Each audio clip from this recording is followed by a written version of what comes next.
20 ans, il y a un mouvement d'enseignement dans toutes les soi-disant églises évangéliques qui enseigne une fausseté. C'est un enseignement très inquiétant pour les vrais croyants au Seigneur Jésus-Christ, ceux qui croient en lui par la grâce seule. Ce message-là semble si bon. Oh, c'est un message très compréhensif, c'est un message très apaisant, c'est un message très humaniste. Et il ressemble à peu près à ça. Nous vivons dans un monde brisé, nous vivons dans un monde déchu, et dans ce monde brisé et dans ce monde déchu, nous péchons tous, nous échouons tous, et nous avons tous des défauts. Pourquoi donc même penser et prendre la peine de lutter contre ces péchés? Jusqu'ici, ça va peut-être, mais voilà le comble. Lutter contre. La plupart des gens écoutent ça et disent « Oui, eh bien je lutte, tout le monde lutte, bien sûr. » Mais ce n'est pas ce qu'ils veulent dire. J'appelle ça la théologie de la lutte. Comment peut-on repérer cette théologie de la lutte? Quand une personne habituellement et délibérément et sans se sentir condamnée pêche, puis prétend que ça fait partie de la lutte que nous endurons tous, il n'arrête pas de revenir au même péché encore et encore et encore, sans besoin de se repentir, sans besoin de se confesser, et se justifie en disant « ça fait partie de la lutte ». La théologie de la lutte redéfinit le péché comme étant une affliction émotionnelle provoquée par une faible estime de soi ou des problèmes d'enfance ou l'influence de l'environnement et de la société, ou ce pourrait même être des défauts génétiques. Et aujourd'hui, nous écoutons vraiment très peu de sermons sur les promesses de Dieu dans la parole de Dieu, comme quoi le cœur même de la foi chrétienne est que quand Jésus est mort sur la croix et qu'il a répandu son sang précieux, il nous a non seulement sauvés de nos péchés, mais encore donné la victoire sur le péché dans cette vie. Il nous a donné le pouvoir sur la puissance du péché. Mais cela ne veut pas dire que nous n'échouons jamais. Je ne veux pas que vous sortiez d'ici en disant « bonté divine, Michael est en train de prêcher la perfection ». Je connais très bien cette hérésie. Et je ne prêche pas du tout ça, comprenez-moi bien. Nous trébuchons tous et nous tombons. Mais la différence est que ceux qui comprennent la grâce de Dieu, quand ils trébuchent et tombent, ils se sentent convaincus, ils se confessent et se repentent et reçoivent la force de continuer et d'aller de victoire en victoire et de gloire en gloire. La Bible est très claire. Si nous disons que nous n'avons pas de péché, nous nous égarons nous-mêmes et la vérité n'est pas en nous. Mais si quoi? Si nous nous confessons, ce n'est pas si nous cachons ou justifions ou trouvons une explication à notre péché, si nous nous confessons. Écoutez ce qu'a dit Jésus. Si vous demeurez dans ma parole, vous êtes vraiment mes disciples, et vous connaîtrez la vérité, et la vérité vous quoi? En vérité, je vous le dis, celui qui commet le péché délibérément, sans remords, sans repentir, sans confession, celui qui commet le péché est esclave du péché. Il dit de nouveau, si c'est le Fils qui vous affranchit, vous serez réellement libre. Et ici, dans Galates chapitre 5, verset 1, l'apôtre Paul commence le chapitre par dire « C'est pour que nous soyons vraiment libres que Christ nous a libérés. Ne vous laissez donc pas remettre sous le joug de l'esclavage. » La plupart des gens qui prêchent cette théologie de la lutte, cette justification du péché, ils disent « Eh bien, le péché, nous n'y pouvons rien, c'est plus fort que nous. » La plupart d'entre eux ont grandi dans une maison légaliste ou une église légaliste ou les deux. C'est le légalisme qui mène à ça, à vivre dans l'esclavage. Il est esclave. Le légaliste compte sur les observances extérieures.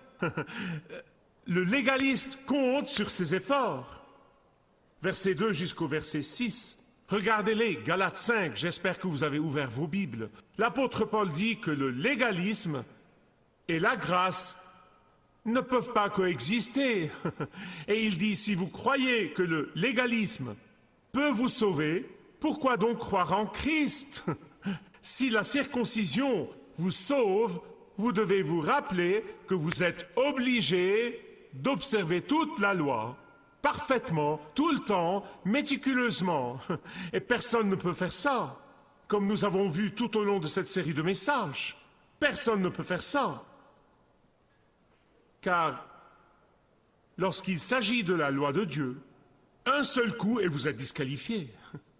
C'est comme ça que ça fonctionne, ce n'est pas moi qui établis les règles. Et c'est pourquoi nous ne pouvons être libérés que par la justice de Jésus-Christ. Nous ne pouvons avoir la victoire sur le péché que quand le Christ est formé en nous. Nous ne pouvons triompher que par la puissance de la grâce de Dieu. Et c'est pourquoi, au verset 4, l'apôtre Paul fait une déclaration très puissante, une déclaration très importante. Il ne dit pas que les Galates perdront leur salut, car 9 fois tout au long de l'épître, il les appelle quoi? Frères.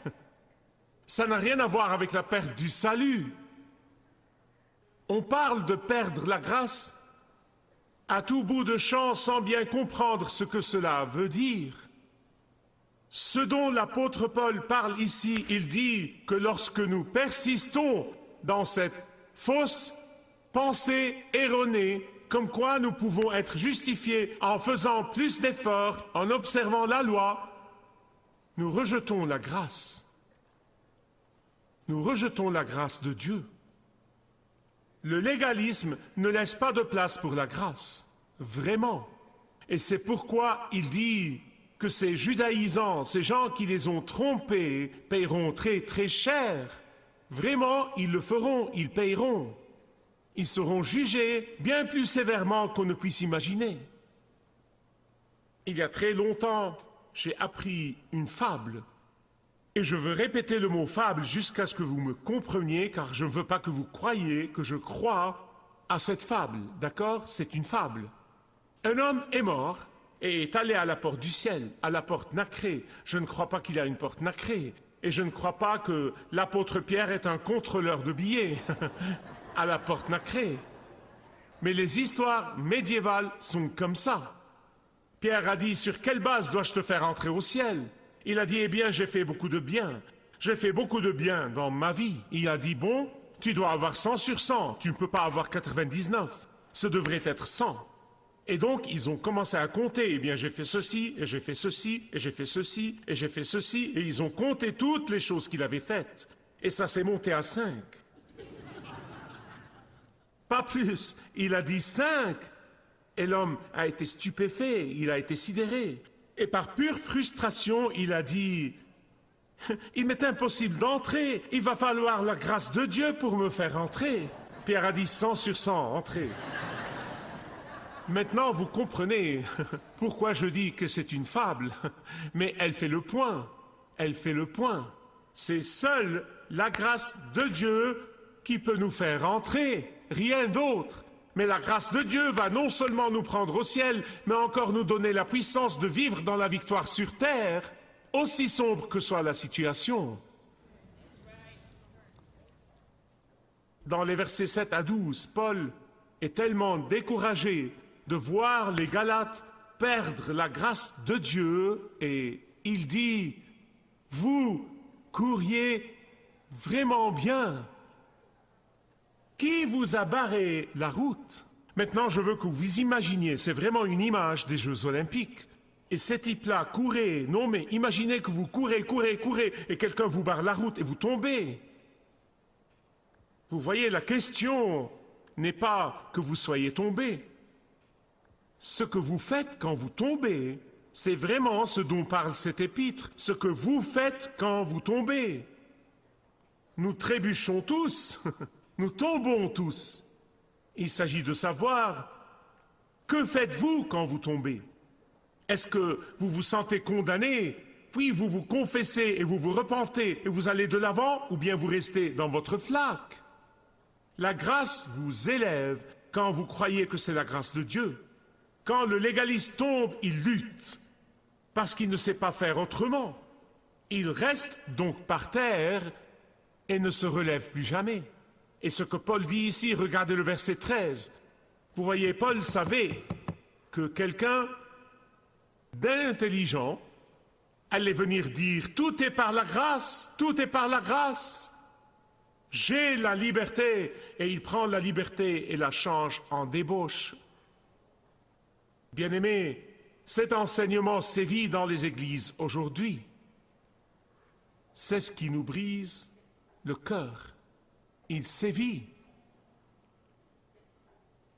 Écoutez ce qu'il dit. « Vous, frères, ayez été appelés à la liberté, mais ne faites pas de cette liberté un prétexte de vivre selon la chair, mais par l'amour servez-vous les uns les autres. » Vous m'avez entendu parler de l'hypergrâce. Qu'est-ce que l'hypergrâce? L'hypergrâce enseigne que par la grâce de Dieu, je suis maintenant libre. Je suis libre d'ignorer la parole de Dieu. Je suis libre de redéfinir le péché. Je suis libre de rejeter la volonté de Dieu dans ma vie. Je suis libre d'afficher mon péché. Ils disent la grâce de Dieu s'en occupera. Je m'adonne donc à mes plaisirs. Après tout, je suis à l'église tous les dimanches, n'est-ce pas? Vous voyez, une extrême est le légalisme, l'autre extrême est l'hypergrâce. La Bible est innocente de ces deux extrêmes. Vous ne pouvez pas plaire à Dieu par la performance, et vous ne pouvez pas honorer Dieu en abusant de sa grâce. Ni l'un ni l'autre de ces extrêmes n'est biblique. Les libertins, d'une part, ou l'hypergrâce, sont vraiment fiers de pécher autant qu'ils veulent sans se sentir condamnés. Leur fierté dit « Je ne suis pas tenu par la morale biblique comme ces abrutis. Je suis libre de m'adonner à toutes sortes de débauches et d'immoralités. Je suis libre de faire quoi que ce soit, et la grâce de Dieu va payer la note. » Écoutez-moi s'il vous plaît, ce n'est pas vraiment nécessaire d'être diplômé du séminaire pour savoir que les gens dans les deux extrêmes comprennent très peu ce que c'est que la grâce de Dieu. Et le vrai croyant n'appartient ni à l'une ni à l'autre extrême. Les deux sont erronés. Le vrai croyant témoigne toute sa gratitude à Dieu le Père par Dieu le Fils et à ce qu'il a fait sur la croix pour nous sauver par la grâce. Ils témoignent leur émerveillement et leur respect à la grâce de Dieu. Et par respect et par gratitude et par ces actions de grâce, ils désirent obéir à Dieu. L'idée même de pécher exprès en toute liberté et sans se sentir condamné horrifie le vrai croyant. Le vrai croyant comprend ce que fait la grâce. Et que fait la grâce? Écoutez-moi, la grâce nous pousse à nous repentir chaque fois que nous trébuchons et que nous tombons. Le vrai croyant comprend que l'amour de Dieu et la profonde gratitude pour sa grâce nous habilitent à obéir. La grâce nous empêche de donner libre cours à la chair. La grâce nous contraint à aimer les autres et à servir les autres. La grâce nous pousse à vivre fidèlement pour le Seigneur et à le servir volontiers. La grâce nous fait comprendre que la loi est notre ami et non pas notre maître, comme nous l'avons vu dans le dernier message. La grâce nous empêche de blesser les autres ou de leur faire du mal ou de les haïr et nous pousse à nous servir les uns les autres. La grâce se résume à ça. Mais il y a quelque chose d'autre et très important sur la grâce de Dieu et je ne veux pas que vous la manquiez. La grâce vous habilite à détruire toutes les forteresses. Qu'est-ce qu'une forteresse? Une forteresse dans la Bible est une place forte, puissamment défendue. Une place forte qui est presque impénétrable. Et Paul dit aux Corinthiens que Satan construit ses forteresses dans l'âme et l'esprit humain. Et la question est, comment saurais-je que Satan a construit une forteresse au-dedans de moi? C'est la question importante. Parlons de ça, c'est très important. Une forteresse se forme par notre façon de penser, par notre mode de pensée. Mais je les ai vraiment résumés en 7. Ça pourrait être n'importe quoi, mais je les ai résumés en 7. D'accord? Ça pourrait être une façon défaitiste de penser. Vous savez de quoi je parle? Je ne fais jamais rien comme il faut.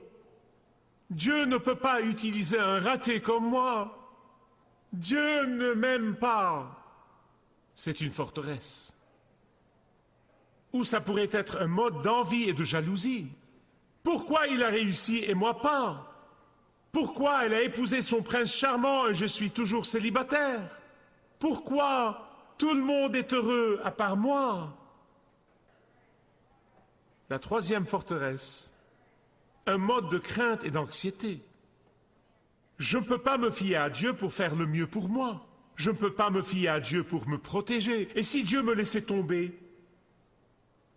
Ou ça pourrait être la performance et vouloir plaire aux hommes. Et très probablement, cette personne cache toujours sa foi. Je ne veux pas que les gens sachent que je suis croyant. Après tout, ma vie ne le montre pas. Je garde ma foi pour moi. Ou ça pourrait être un mode de débauche. On me dit que s'accrocher à la pornographie est maintenant la forteresse numéro 1 parmi les soi-disant chrétiens aujourd'hui. Numéro 1. Ou se lier d'amitié avec quelqu'un du sexe opposé qui n'est pas votre conjoint. Oh, nous sommes seulement des amis. Non, vous ne l'êtes pas. Ou flirter sur Facebook et dire, eh bien, tant que mon conjoint ne le sait pas, ce qu'il ne sait pas ne le blesse pas. Si. Ou ça pourrait être un mode de mensonge et de tromperie. Je ne veux pas laisser les gens savoir comment je suis vraiment. Je ne peux pas prendre la responsabilité de mon échec, de mon péché. C'est la faute à mon grand-père, c'est la faute à un tel, c'est la faute à mon patron, c'est la faute à quelqu'un d'autre. Je ne peux pas laisser mon conjoint savoir pourquoi j'étais en retard hier soir. Ou ça pourrait être un mode de dépendance de toutes sortes. L'adultère, l'homosexualité, la fornication, la pornographie, les dépenses compulsives, les ragots, la médisance, ou détruire la réputation des gens simplement comme passe-temps. Écoutez, la liste est interminable, mais je prie que si le Saint-Esprit vous parle aujourd'hui, ne le faites pas taire. Ne faites pas taire sa voix. Car la question est, y a-t-il un domaine dans votre vie où Christ n'a pas été formé en vous? Car je veux vous dire quelque chose, et je parle d'après mon expérience par l'autorité de la parole de Dieu, mais je vous dis d'après mon expérience. Ce domaine où le Christ n'a pas été formé en vous, et vous le gardez pour vous, il ne reste pas neutre. Satan vous observe, et il viendra, car c'est maintenant le territoire qu'il revendique pour lui-même. D'abord comme une tête de pont, ensuite il entre. Une tête de pont ne peut pas rester une tête de pont. Il construira une forteresse et il entrera et sortira et il vous harcèlera. Je ne parle pas de votre salut, je parle seulement de son harcèlement. Et Satan ne se contentera pas d'avoir un seul domaine, une seule forteresse. Il commencera à construire des ponts vers d'autres domaines et d'autres domaines où Christ n'a pas été formé en vous. Et quand vous justifiez ça, et que vous dites, eh bien, moi je lutte, tout le monde lutte, eh bien oui, je pêche, mais tous les autres sont en train de pécher, ce sera le signal pour que Satan prenne le pouvoir. C'est le signal. Et c'est pourquoi nous faisons tous les jours, par la grâce de Dieu, un examen de conscience de façon régulière. Nous ouvrons nos cœurs et nos vies devant Dieu. Nous ne cachons rien. Nous ne cachons rien à son regard pénétrant dans votre vie et la mienne, disant constamment avec le psalmiste, « Sonde-moi, ô Dieu, et connais mon cœur, Éprouve-moi et connais mes pensées. Regarde si je suis sur n'importe quelle mauvaise voie et conduis-moi sur la voie de l'éternité. Écoutez-moi bien, les forteresses, si nous ne nous en occupons pas puissamment, avec force, systématiquement et continuellement, l'apôtre Paul dit que ça nous fera perdre la grâce. Je ne parle pas du salut maintenant, je ne parle pas de perdre le salut, mais ces forteresses vous priveront de l'abondance spirituelle que Christ vous réserve à tous, qu'il désire que vous ayez. Les forteresses nous obligent à vivre dans la misère spirituelle, de lutter au lieu de vivre dans la liberté du palais. Si vous, comme croyant au Seigneur Jésus-Christ, si vous vivez spirituellement sous un pont, spirituellement, je veux vous dire par l'autorité de la parole de Dieu qu'aujourd'hui, vous pouvez commencer le processus de vous installer dans le palais de la grâce de Dieu. Si vous avez une forteresse dans votre vie et que Jésus vous a parlé, le Saint-Esprit vous a convaincu qu'il veut que vous connaissiez l'abondance de sa liberté, aujourd'hui c'est le jour pour le faire. Programme. Marcher avec le guide est un programme et un ministère de Kingdom Set que je vous présente chaque jour en anglais, en arabe et en français, dans l'espoir que Dieu l'utilise pour vous toucher et toucher vos besoins. Et je prie que Dieu ait déjà guidé beaucoup d'entre vous dans une relation plus forte et plus profonde avec lui à travers Malakut Sat. Que Dieu vous bénisse.